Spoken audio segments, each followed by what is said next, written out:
ನಮಸ್ಕಾರ ಸ್ನೇಹಿತರೆ, ಕ್ರಿಯೇಟಿವ್ ಶೈಲಜಾ ಚಾನಲ್ಗೆ ನಿಮ್ಮೆಲ್ಲರಿಗೂ ಸ್ವಾಗತ.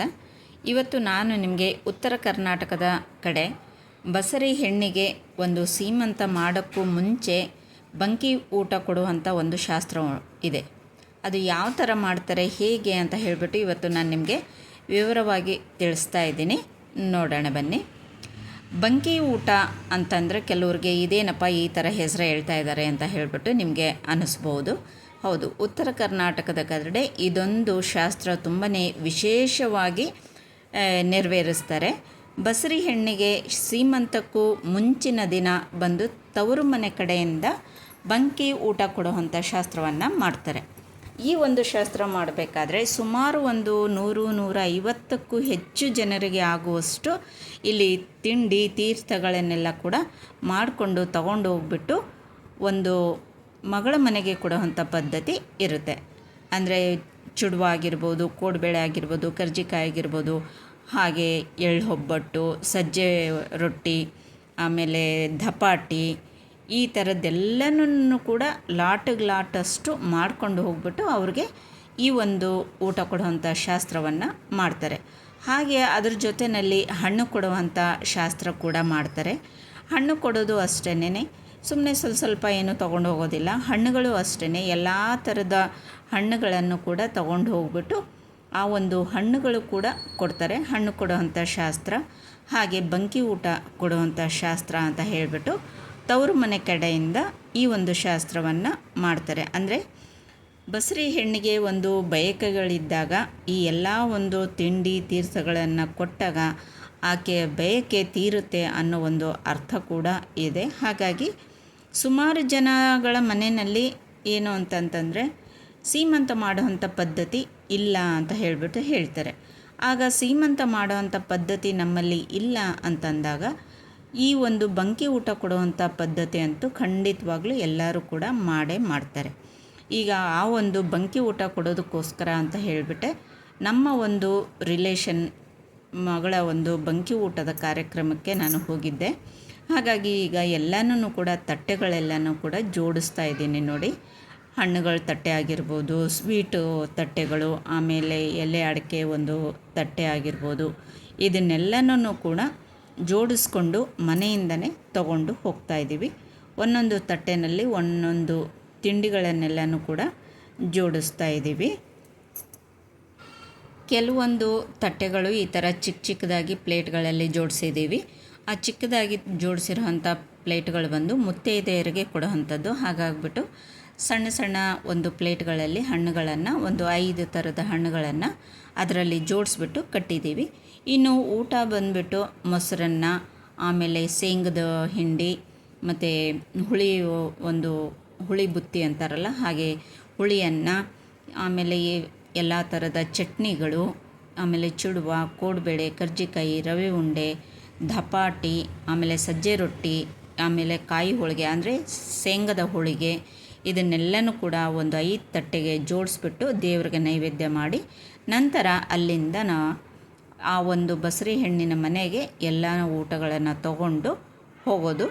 ಅಲ್ಲಿ ಊಟವನ್ನು ತಗೊಂಡು ಹೋಗ್ಬಿಟ್ಟು ಎಲ್ಲನೂ ಕೂಡ ನೀಟಾಗಿ ಅಲ್ಲಿ ಜೋಡಿಸೋದು.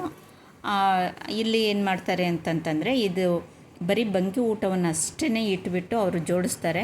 ಆದರೆ ನಾನು ಇಲ್ಲಿ ಪ್ಲೇಟ್ಗಳನ್ನೆಲ್ಲನೂ ಕೂಡ ಬೊಂಬೆಗಳೆಲ್ಲ ಇಟ್ಬಿಟ್ಟು ಜೋಡಿಸ್ತಾ ಇದ್ದೀನಿ. ನೋಡೋದಕ್ಕೆ ತುಂಬ ಚೆನ್ನಾಗಿಯೂ ಇರುತ್ತೆ. ಹಾಗೆಯೇ ನೀವು ಆ ಒಂದು ಬೊಂಬೆನ ತೊಗೊಂಡು ಬಂದುಬಿಟ್ಟು ಇಲ್ಲಿ ಅಲಂಕಾರ ಮಾಡಿಬಿಟ್ಟು ಜೋಡಿಸಿ ಪ್ಲೇಟ್ಗಳೆಲ್ಲ ಅಂತ ಹೇಳಿದ್ರು. ಹಾಗಾಗಿ ನಾನು ಬೆಂಗಳೂರಿನಿಂದ ಈ ಒಂದು ಬೊಂಬೆಗಳನ್ನೆಲ್ಲ ತೊಗೊಂಡು ಹೋಗಿದ್ದೆ. ಎಲ್ಲರೂ ಕೂಡ ಅದನ್ನು ನೋಡಿಬಿಟ್ಟು ತುಂಬಾ ಖುಷಿಪಟ್ಟರು, ಎಷ್ಟು ಚೆನ್ನಾಗಿ ಜೋಡಿಸಿದ್ದೀರಾ ಅಂತ ಹೇಳಿಬಿಟ್ಟು. ಈ ಒಂದು ಕಾರ್ಯಕ್ರಮಕ್ಕೆ ಇದೇ ಒಂದು ಹೈಲೈಟ್ ಆಗಿತ್ತು. ಹಾಗಾಗಿ ಎಲ್ಲರೂ ಕೂಡ ತುಂಬ ಖುಷಿ ಪಡ್ತಾಯಿದ್ರು. ಎಲ್ಲ ಪ್ಲೇಟ್ಗಳೆಲ್ಲ ಜೋಡಿಸಿ ಮಧ್ಯದಲ್ಲಿ ಬೊಂಬೆಗಳನ್ನು ಜೋಡಿಸಿದ್ದೀನಿ ನೋಡಿ. ಹಾಗೆ ಅದರ ಮುಂದೆ ತಂದಿರೋಂಥ ಊಟಗಳ ಒಂದು ಡಬ್ಬಿಗಳೆಲ್ಲನೂ ಕೂಡ ಜೋಡಿಸಿದ್ದೀವಿ. ಎಲ್ಲ ಜೋಡಿಸಿದಾಗಿದ ನಂತರ 500 ಹೆಣ್ಮಕ್ಳು, ಅಂದರೆ 500 ಮನೆಯ ಒಂದು ಹೆಣ್ಮಕ್ಕಳನ್ನು ಕರೆದು ಮುತ್ತೈದೆಯರನ್ನ ಅವರ ಕೈಯಿಂದ ಈ ಒಂದು ಎಲ್ಲ ಊಟದ ಡಬ್ಬಿಗಳಿಗೂ ಕೂಡ ಪೂಜೆಯನ್ನು ಮಾಡ್ತಾರೆ. ಪೂಜೆ ಮಾಡಿ ಆರತಿಯನ್ನು ಮಾಡಿಬಿಟ್ಟು ಅವ್ರ ಕೈಯಿಂದನೇ ಈ ಡಬ್ಬಿಗಳೆಲ್ಲನೂ ಕೂಡ ಓಪನ್ ಮಾಡಿಸ್ತಾರೆ. 5 ಜನ ಮುತ್ತೈದೆಯರು ಈ ಎಲ್ಲ ಒಂದು ಊಟದ ಪ್ಯಾಕಿಂಗ್ಗಳಿಗೆಲ್ಲನೂ ಕೂಡ ಪೂಜೆ ಮಾಡಿ ಒಂದೊಂದಾಗಿ ಈ ಥರ ಓಪನ್ ಮಾಡಿ ತೋರಿಸ್ತಾರೆ. ಓಪನ್ ಮಾಡಿಬಿಟ್ಟು ತೋರಿಸಿ ನಂತರ ಅದನ್ನೆಲ್ಲನೂ ಕೂಡ ಎಲ್ಲ ತಟ್ಟೆಗಳಿಗೆ ಬಡಿಸ್ತಾರೆ. ಎಲ್ಲ ತಟ್ಟೆಗಳಿಗೆ ಬಡಿಸ್ಬಿಟ್ಟು ಆಮೇಲೆ 5 ಜನ ಮುತ್ತೈದೆಯರಿಗೆ ಅಂದರೆ ಐನೋರು ಮನೆಯಿಂದ ಏನು ಬಂದಿರ್ತಾರಲ್ಲ ಆ ಒಂದು 5 ಜನ ಮುತ್ತೈದೆಯರಿಗೆ ಈ ಒಂದು ಬಂಕಿ ಊಟವನ್ನು ಮೊದಲು ಅವರಿಗೆ ತಟ್ಟೆಗಳನ್ನು ಕೊಡ್ತಾರೆ. ಇದು ಇಲ್ಲಿನ ಒಂದು ಪದ್ಧತಿಯಾಗಿದೆ. ಈ ಒಂದು 5 ತಟ್ಟೆಗೂ ಕೂಡ ಆ ಊಟವನ್ನು ಮುತ್ತೈದೆಯರಿಗೆ ಬಡಿಸ್ಬೇಕಾದ್ರೆ ಬಂಕಿ ಊಟ ಕೊಡಬೇಕಾದ್ರೆ ಹಾಡು ಕೂಡ ಹೇಳ್ತಾರೆ. ಈ ಹಾಡು ಹೇಳ್ತಾ ಇದ್ದಾರೆ, ಕೇಳಿ.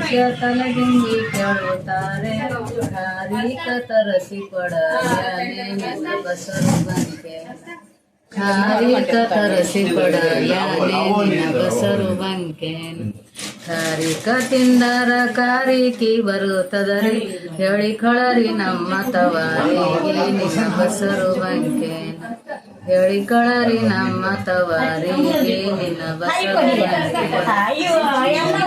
ತವರಿಗೆ ಹೇಳಿನೆ ಕಳರಿಗಡ ಗಾರಿಗೆ ಬಂದವ ಉಣು ಏಳ ನಿನ್ನ ಬಸರು ಬಂಕೇನ ಗಾರಿಗೆ ಬಂದವ ಉಣು ಏಳ ನಿನ್ನ ಬಸರು ಬಂಕೇನ ಗಾರಿಗೆ ಬಂದವ ಉಣು ಏಳದ ಪಂಡರಪುರದ ಕೂಕಂ ಬಂದಾದ ಧರ ಸೇಳ ನಿನ್ನ ಬಸರು ಬಂಕೇನ ಕೂಕಂ ಬಂದಾದ ಧರ ಸೇಳ ನಿನ್ನ ಬಸರು ಬಂಕೇನ ಕೂಕಮ ಬಂದಾದ ಧರ ಸೇಳ ಸೊಲಾಪುರದ ಸೀರಿ ಬಂದವ ಉಡು ಏಳ ನಿನ್ನ ಬಸರು ಬಂಕೇನ ಸೀರಿ ಬಂದವ ಉಡು ಏಳ ನಿನ್ನ ಬಸರು ಬಂಕೇನ ಸೀರಿ.